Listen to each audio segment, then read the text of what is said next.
कहानी अजनबी का तोहफा। गांव के किनारे एक लड़का रहता था, अंशु। वह बहुत मेहनती था, लेकिन उसके घर की हालत ठीक नहीं थी।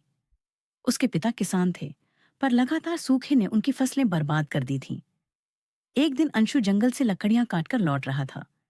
रास्ते में उसे एक बुजुर्ग साधु मिले। साधु बहुत थके और भूखे लग रहे थे। अंशु ने बिना सोचे समझे अपनी थैली से सूखी रोटियां निकाली और साधु को दे दी।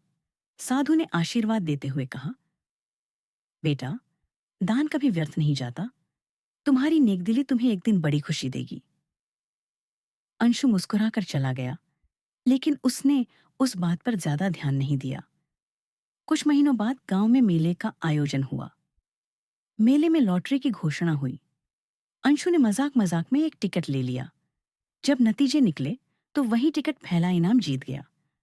इनाम था एक नई बैलगाड़ी और कुछ पैसे। गांव वाले हैरान थे, क्योंकि अंशु ने तो कभी किस्मत पर भरोसा नहीं किया था। तभी उसे साधु की बात याद आई। दान कभी व्यर्थ नहीं जाता। उस पैसे से अंशु ने अपने खेतों में नई बीज और साधन खरीदे। धीरे धीरे उसके खेत हरे भरे हो गए। अब उसका परिवार खुशहाल जीवन जीने लगा।